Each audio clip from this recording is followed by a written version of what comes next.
What's up guys, and welcome back to the channel. So today it is early for a Sunday. It's like 7:15, and usually I don't get up this early, but today's a pretty busy day ahead, and I wanted to make sure that we started off with a workout. I ended up missing out on Friday and yesterday just because we had a bunch of stuff going on at work and at the house, but I wanted to make sure that today I prioritized it. And I guess one thing that you guys haven't necessarily seen behind the scenes is how important fitness is to me. With me having a job as a first responder, it is really important for me to be in shape and taking care of my body. Those long hours don't feel nearly as bad. And the best part is I actually have a special treat for you guys today. Another thing that I've really been prioritizing in my life, probably over the last 5 years, and you can even ask Sonia about this, is spending time with people who help push me to be the best version of me. So today I'm gonna be working out with a really close friend of mine, and we're gonna sit down and have a conversation afterwards. I'd say over the last 5 years, I really got to know Jason, and then when I took my new job in a different jurisdiction, I was able to spend a little bit more time getting to his gym. We're gonna have a chat afterwards about kind of perseverance, what it takes to get from point A to point B, and I'm gonna let him talk about his journey. One thing I will reference is that I do CrossFit in order to keep in shape. Oh my God, Aaron, it's CrossFit. Nobody cares, shut up. But before we get on the road, I'm gonna hit this protein shake and grab a banana because I know Jason, even though it's Sunday morning, he's not gonna let me off easily.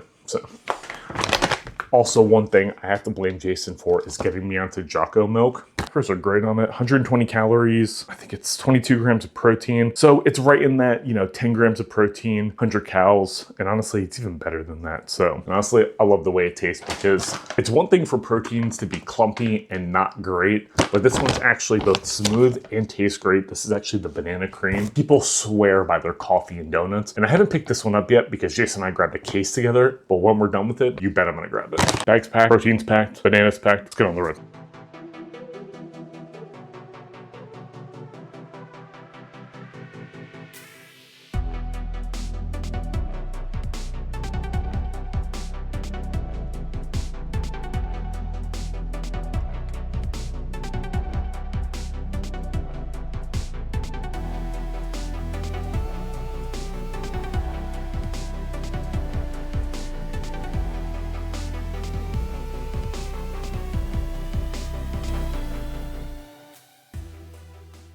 All right, guys, so we're here. Let's go inside. We're gonna stretch. Probably wait for most of the conversation until after the workout. His gym is Uprising Athletics. It's in Newark, Ohio, maybe like 30 minutes east of Columbus. A couple of years now, it was an offshoot of an old gym that was here in the city. So we'll see you guys here in a second.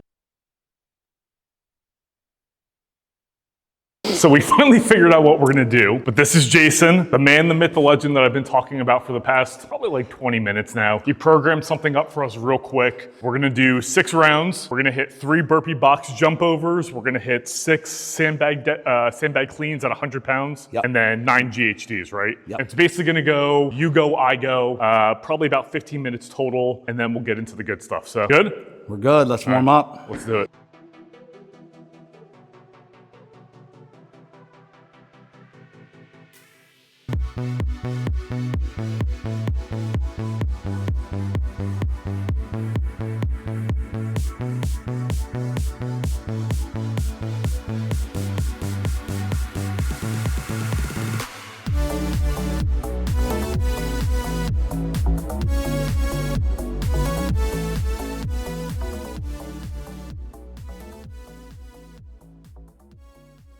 What? Whenever you program stuff and it looks so damn simple, and then I just go out here and I get my ass kicked for... Those are the ones that, like, that's the ones everyone says too. And for some odd reason throughout history of doing this is like, God, it looks so, like, it looks so innocent. It doesn't seem that bad.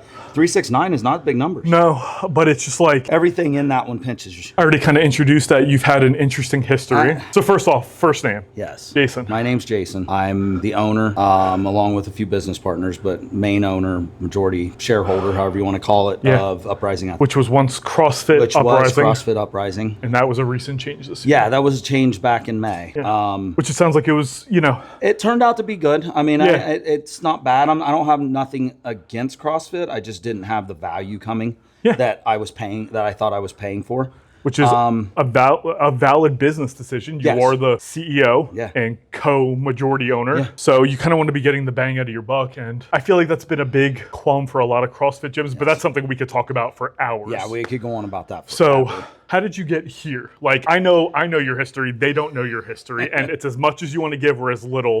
If we had a long time, Yeah. we could delve in pretty deep into this, and I Yeah. could tell stories and all kinds of stuff. Yeah, But for sure. overall, big outlook of how I got here. At 14, I mean, I just call it, my mom abandoned me pretty much. Like, Yeah.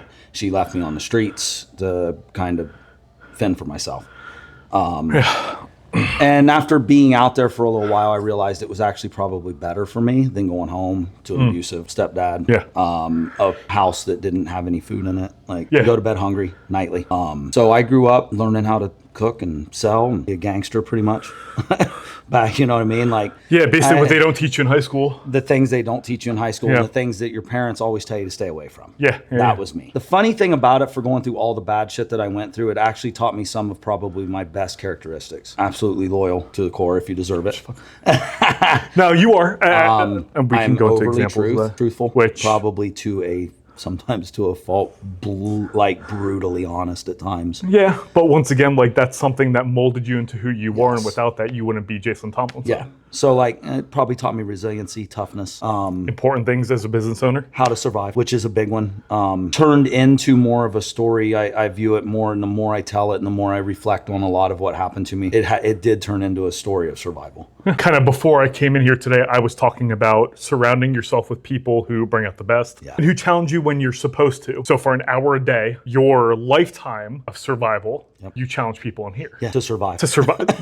More healthy, functional, because that's what CrossFit was built on, functionality. And then it turned into a competitive sport. That's fine. Like, I mean, hell, you were a penalty away from being a games athlete. Yeah, like one penalty. So like, that's the one thing, folks, is you talk about professional athletes, lifelong athlete at this point. Yeah, for the most part. I played basketball in high school, and then leading back to the story, like, I ended up in a whole lot of trouble. I ended up on the opposite side of the Hanging law. out with a lot of my people. A lot.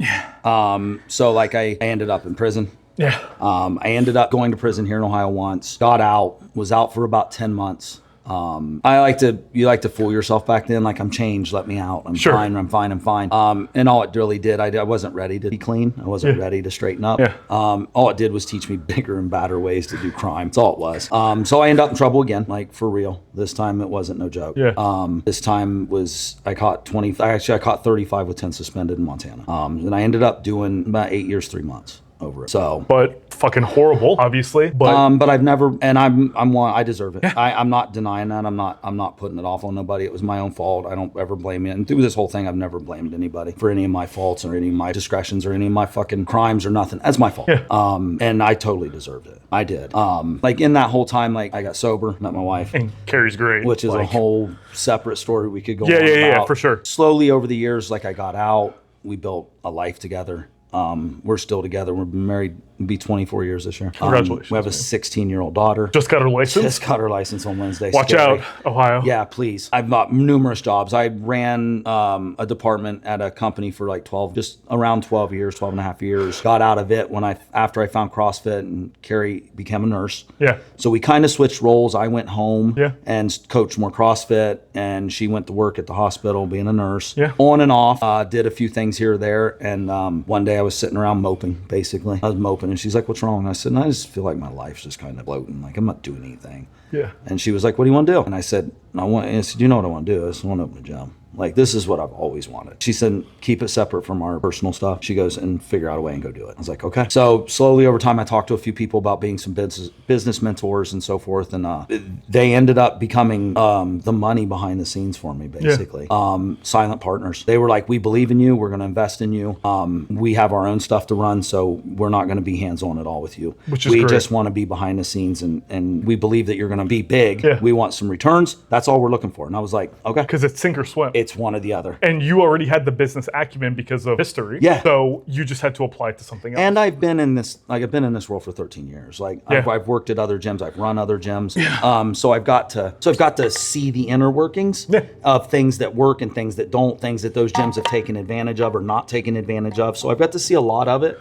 Now, does a lot of that translate? Yes. Does all of it translate to being able to run a business? Fuck Hell no. no. Fuck no, it doesn't. Like the freedom that this allows me to have is awesome. Like I've gotten to take my daughter to school for the last couple of years every morning. I've got to pick her up from school. I've got to see her grow. I've got to talk to her. I've got to do a lot of things. But at the same time, this never shuts off. You know what I mean? Come and go. I can do what I get to go. You know what? If in the off hours there ain't no class going on, if I don't want to be at my work, I don't have to be here.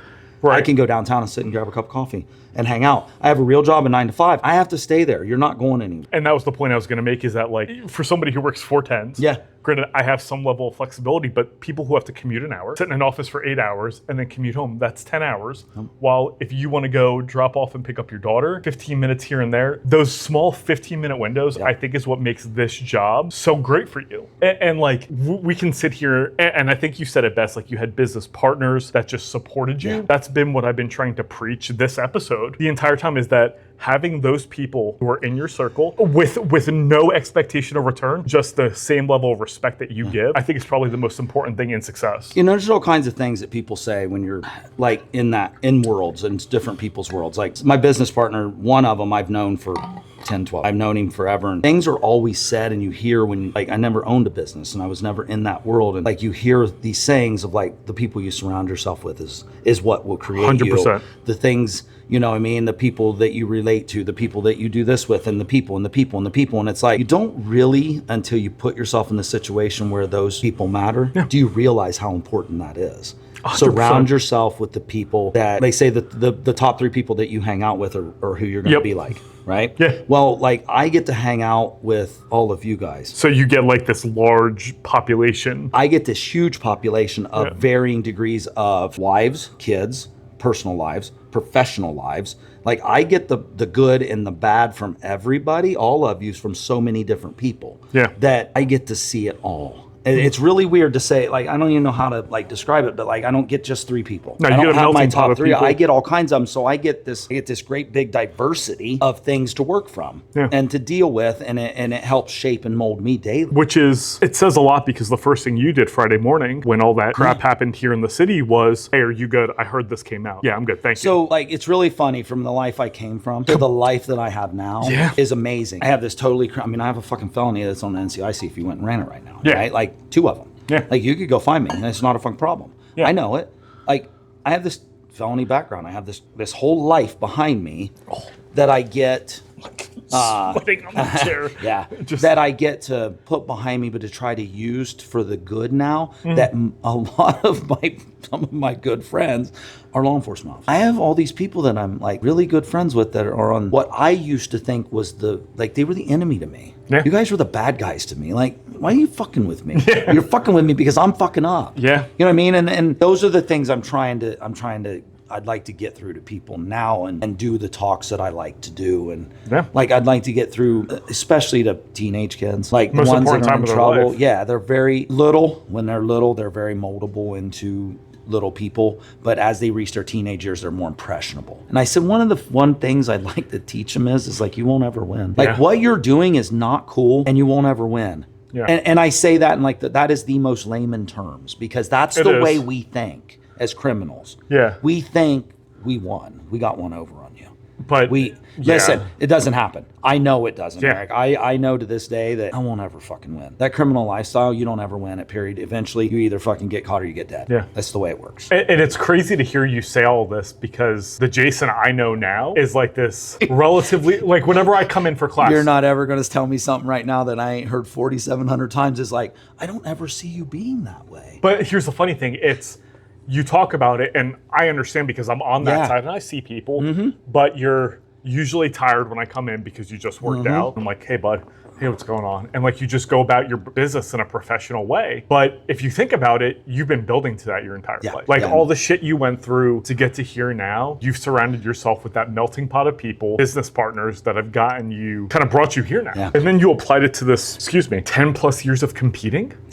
Serious competing, probably about 6 to 7, like trying to make it a serious deal. And that's 2.5 hours a day. Eating eating, drinking, living Yeah. the lifestyle, having a wife that supports you, cooking. It was so bad the first year I was trying for the games is like we spent that whole weekend of the online qualifier, the online semifinals. Like we got the workouts, and me and my buddy were working out in his garage. Yeah. And I remember you talking about yeah, this. so like, just the other day I was telling you about that feeling, and it's like we spent all weekend, like I spent all season getting to the Open, and did the Open, and I qualified like 60 something, and then they take top 200, and they took 20 to the games, and I was like, no, I'm gonna make a serious shot at this, like this weekend, that quarterfinal week or semifinal weekend, we're doing this, and we ended up over at CrossFit Future doing one of the workouts because we needed a rope. Come back that night, and I did another workout in his garage. I did the second one for that night in his garage, and I wasn't happy about it. So I did 12 hours later, I did it again. And then because what we were talking about was eating, and I remember like so much importance to this professional athlete world is not just the workouts and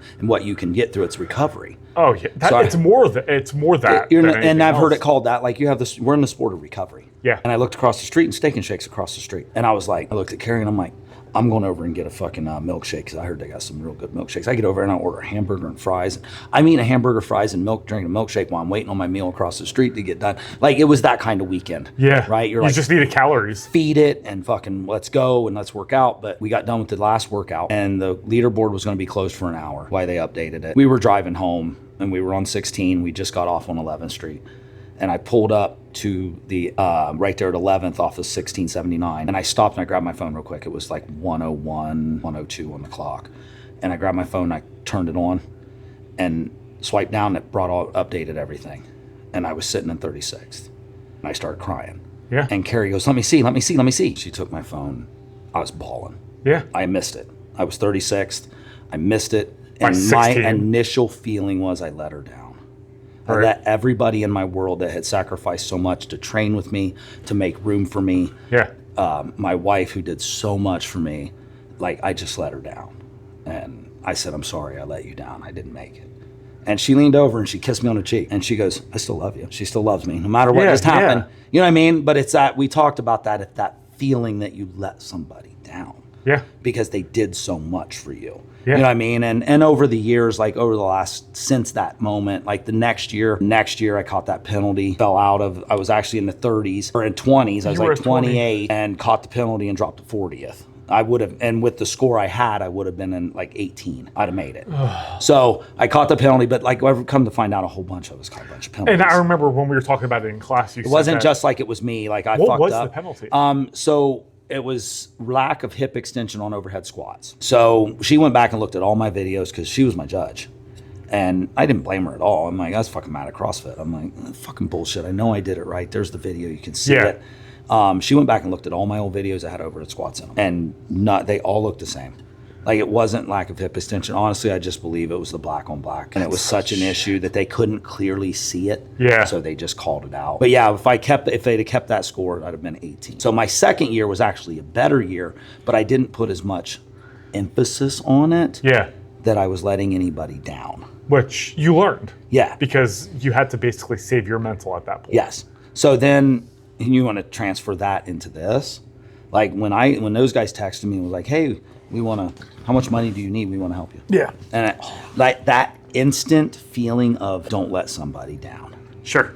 There was a lot more on the line now than just me trying to find the money through a bank or a loan, whatever. Yeah, that would have just been me letting me down. Yeah. Right? Like I could live with that. And these guys were like, here, let's do this. X number of thousands of dollars. Go do your thing. And it was like, oh, fuck. It's that feeling of now it's for real. I can't let them down. Yeah. You know what I mean? Yeah, but like, and I I think all the years of the CrossFit thing of realizing that I didn't let her down. She still loves me whether I fucking make it or not. If it would have said fucking 18th that year and I made it, she'd have kissed me on the cheek and said, congratulations, I love you anyway. Yeah. So it wouldn't matter either way. And like these guys told me, they're like, what's the worst that can happen? You lose it and you still owe us money. That's the worst that can happen. And I'm like, kind of relieve that expectation in yourself. Yeah. I still expect a lot, but I don't have that same feeling of I'm going to let somebody down. I'm going to do this. And I don't have to worry about letting anybody down. Which is perfect. You went over the business. Yep. Went over the mindset, how you got to where you are. Is the gym healthy? Yes. Yep. So like it was always about as long as it pays for itself and there's enough money to cover if something happens for a few months, right? Yeah. And then it turned into like the partners can get some of their money back. Which is amazing. We're starting to make sure that they get their money back for helping me out. Members are all, this business is weird, and it always has been for as long as I've been in it. It's like there's ins and outs. Yeah, a sure. lot of ins and outs in this. Like people's lives happen, things happen. Yeah. People move, economy, kids, economy. Like there's a bunch of things that happen with this. So there's ins and outs, and so like we're sitting pretty. Yeah, I always have more people I'd want to help. Right, like I'd always like to have more people. You know what I mean? Sure. To come join, come do it. Like the community side of this is like beyond. Yeah, for sure. And I can attest that being a part of it. Newark, Ohio. Yep. They can come and try a class out. Yeah, you can do one free. Yeah. If you're into it, you can do it. If you're not, leave. If you're not sure, I'll give you a 7-day pass too. Which is perfect. Because you can come and do 7 days. Now, that's not like full in depth of everything. We'll modify things for you basically of course. to make sure that you get a good workout, but you get to understand how the flow goes, Yeah. the idea of what we're doing here with community and the workouts, the high intensity functional fitness. Yeah. Basically. And most people are here for the functionality. Yeah. Aging gracefully. Yep. And being able to run around with their grandkids. Because, I mean, when I come for class, there's people mostly older than me, and I'm almost 40, and you're almost 50. Yeah. So. Yeah, we got 75-year-old in the 5 a.m. class. Susan comes at 5:15. She's in her mid-60s. Which is awesome. So, yeah. Yep. Where can people find you? Obviously, there's the Uprising Athletics Facebook group. There's Uprising Athletics on Instagram, Facebook, the website, uprisingathletics.com. The podcast. Me and Mariah got a podcast called Reformed and Regulated. Yep. It's on Spotify, YouTube. I mean, I watch it every week. So. Yeah, we haven't done one. We're a little bit behind. Both of us have been kind of busy and so forth. So, and then you can find me. I'm on Instagram and Facebook. So. And obviously, you're on Facebook, Jason Tomlinson. Yeah, and Instagram's Tomlinson _. Perfect. So if you want to go check out what he's doing, because you're training for anything right now? I just got back from Monster Games. Yep. Where you took second. Got second in it. To a games athlete.